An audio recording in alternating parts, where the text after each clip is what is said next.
नमस्कार मित्रों, खेल और खिलाड़ियों की आवाज़ खेलपथ में आपका हार्दिक स्वागत है। दोस्तों, खेल संगठनों की खेलों के उत्थान में महती भूमिका होती है, लेकिन हमारे देश में इस समय खेल संगठन ही विवादों की जड़ बन चुके हैं। हाल ही भारतीय ओलंपिक संघ के चुनाव की कमान जस्टिस एल नागेश्वर राव को सौंपी गई है। एल नागेश्वर राव ने जहां भारतीय ओलंपिक संघ के संविधान में कई आमूलचूल परिवर्तन किए हैं, वहीं वह चाहते हैं कि देश में ओलंपिक संघ में पारदर्शिता लाई जाए और बिना विवादों के खेल परवान चढ़े।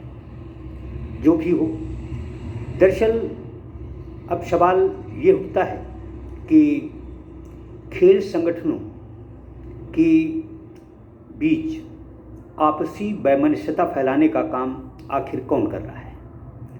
देखा जाए तो प्रत्येक खेल के आजकल कई संगठन हो गए हैं। ये संगठन ही विवादों की जड़ बन गई है। खिलाड़ियों को ये नहीं पता होता कि वह आखिर किस संगठन को असली और किसे नकली माने। कई संगठनों का विवाद अदालत में चल रहा है, बावजूद लोग अपनी आदत से बाज नहीं आ रहे। हाल ही में आपने सभी ने देखा होगा कि हैंडबॉल एसोसिएशन की आपसी नूरा कुश्ती ने सब कुछ खिलाड़ियों के अहित में कर दिया है। हैंडबॉल एसोसिएशन के दो धड़ों के बीच चली लड़ाई ने हैंडबॉल के खिलाड़ियों को खेलो इंडिया और राष्ट्रीय खेलों में भी सहभागिता से वंचित कर दिया है। इसी तरह का एक मामला हाल ही उत्तर प्रदेश के मुरादाबाद में देखने को मिला है। इस समय मुरादाबाद के मॉडर्न पब्लिक स्कूल में फुटबॉल प्रतियोगिता चल रही है।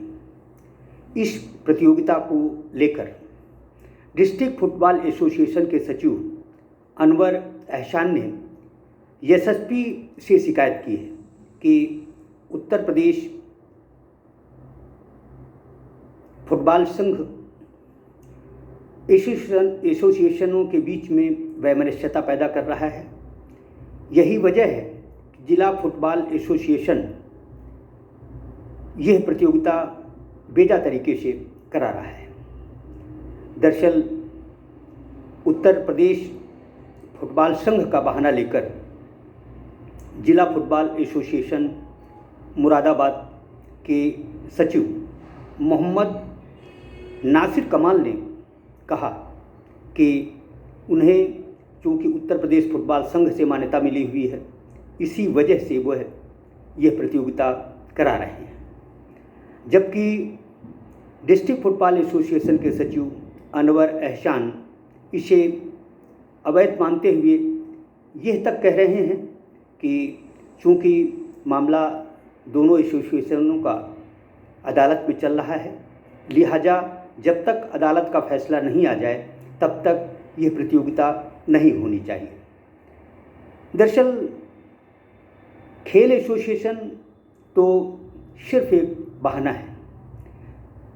यह खेल संगठनों की जो नूरा कुश्ती होती है, इसको शह देने वाले सरकारी तंत्र में बैठे खेल अधिकारी हैं। दरअसल इन्हीं खेल संगठनों की आपसी नूरा कुश्ती का फ़ायदा जहां खेल अधिकारी उठाते हैं, वहीं वह अपनी मनमर्जी से गलत एसोसिएशनों को प्रश्रय देते हैं। इसके पीछे उनकी मंशा खेलों का हित नहीं बल्कि अपनी पॉकेट गर्म करना होता है। उत्तर प्रदेश में फुटबॉल को लेकर जो नूरा कुश्ती चल रही है उसके पीछे भी खेल निदेशालय का ही एक बड़ा अधिकारी शामिल है। देखा जाए तो किसी भी खेल अधिकारी का यह दायित्व बनता है कि उसके राज्य में, जिले में बिना विवादों के खेल परवान चढ़ें, खिलाड़ी खेलें, ये बहुत ज़रूरी है। लेकिन इस बात का ध्यान रखना भी बहुत ज़रूरी है कि कौन सा एसोसिएशन सही है और कौन सा गलत है। देखा जाए तो मुरादाबाद में जो भी प्रतियोगिता चल रही है उसे लेकर क्षेत्रीय क्रीड़ा अधिकारी प्रेम कुमार का कहना है कि मैंने दोनों एसोसिएशन के पदाधिकारियों को बुलाया और आपसी सहमति बनाने की कोशिश की, लेकिन दोनों ही संगठनों के पदाधिकारी उनकी बात सुनने को तैयार नहीं। यह विचित्र लीला है। दरअसल यदि इस तरह हुआ तो इससे खिलाड़ियों का नुकसान है। हर खेल संगठन पदाधिकारी यही कहता है कि वह खेलों की भलाई के लिए काम कर रहे हैं, लेकिन सवाल ये उठता है कि क्या उनका संगठन मान्य है। जिस तरह से आनंदेश्वर पांडे ने हैंडबॉल एसोसिएशन का नाम बदलकर अपनी हुकूमत चलाने का बेजा काम किया और उसका नतीजा सभी ने देखा है। इसी तरह से दूसरे खेलों में भी, फुटबॉल हो, ताइक्वांडो हो, कराटे हो या दीगर खेल हो, इन खेल संगठनों में भी आपसी वैमनस्यता चरम पर है।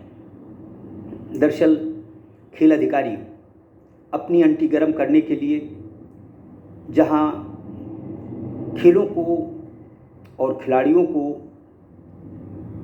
नुकसान पहुंचाने की कोशिश करते हैं, वहीं खेल संगठनों को प्रश्रय देते हैं कि वह पीछे न हटें। दरअसल आज जिस तरह की स्थिति बनी है वह कहीं से भी उचित नहीं है। खेल संगठन का विवाद न बढ़े, खिलाड़ी प्रेम भाव से, सद्भाव से खेलें, इसके प्रयास होना चाहिए, लेकिन ऐसा नहीं हो रहा है। उत्तर प्रदेश ही नहीं, दूसरे राज्यों में भी खेल पदाधिकारी ही खेल एसोसिएशनों की आपसी लड़ाई का माध्यम है।